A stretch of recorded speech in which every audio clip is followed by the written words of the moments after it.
When I was a kid, my family lived in a house in Grand Junction. Before we moved in, the landlord told my parents something unsettling. There used to be a pool in the backyard, and years earlier, their young daughter had drowned in it.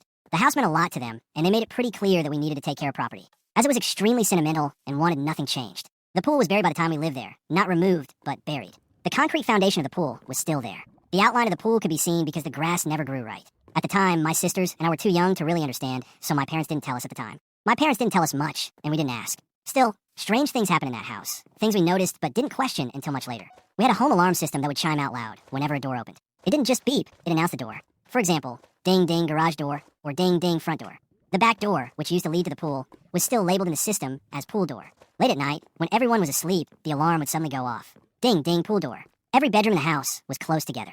You could hear someone got up, walked down the hall, or went into the kitchen. But no one ever did. My parents would get up to check, and the back door would actually be open. This didn't happen once, it happened multiple times. Always late at night.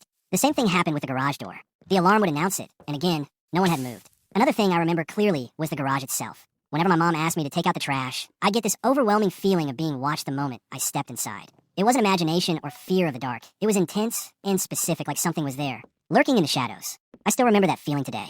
One night, my mom was awake in the living room while the rest of us were asleep. She saw a shadow move down the hallway toward the bedrooms. She assumed one of us kids was sneaking around, so she got up to confront us. She walked past my room first and saw the shadow go into it. My door was open. Certain she caught someone, she walked in and flipped on the light. As a mother, she knew instantly that I wasn't pretending to sleep. I was out. She checked my closet, under my bed, and around the room. No one else was there. Confused, she went to my sister's room, expecting to find one of them awake.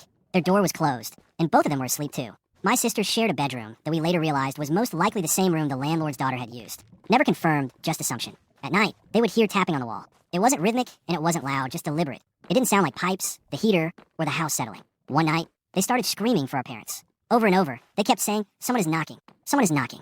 They were screaming so loud, I woke up and made my way to their room after hearing my parents rush out of their room into my sister's. We could hear it too. My dad always told us it was the heater or the pipes, and because we were kids, we believed him. Years later, when we talked about it again, he admitted the truth. He only said that because we were young, he never had an explanation for the sound. Cabinets and drawers also opened on their own from time to time. It became part of the background of the house, unsettling but never explained. Eventually, my older brother came to live with us. He stayed in the room farthest from the rest of the bedrooms, on the opposite side of the house near the living room, which primarily served as an office. That room had large windows that looked directly out into the backyard, toward where the pool used to be. Note, my parents, same as myself and sisters, didn't tell my oldest brother anything about the history of the house. He is 10 to 11 years older than my sisters and I. One weekend night, the rest of the family was in the living room watching TV.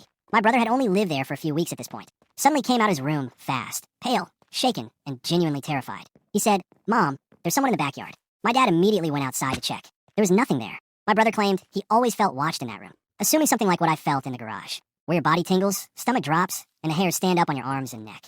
My mom, already uneasy from her own experiences, contacted the landlord and told them everything that had been happening. She asked if they had experienced anything while living there themselves. Not long after that conversation, the landlords decided not to renew our lease and told us they were moving back into the house, even requesting if we'd be willing to move out early. They didn't argue or seem surprised, just quiet and distant. My parents always assumed the loss of their daughter had changed them deeply. We moved out not long after. Years later, when we were older, we were debating whether or not we believed in ghosts or paranormal activity. Then my parents finally told us what they had seen and heard while living in that house. What made it worse was that our stories matched feelings, moments, details without us ever knowing the full history at the time. Even now, telling it gives me chills.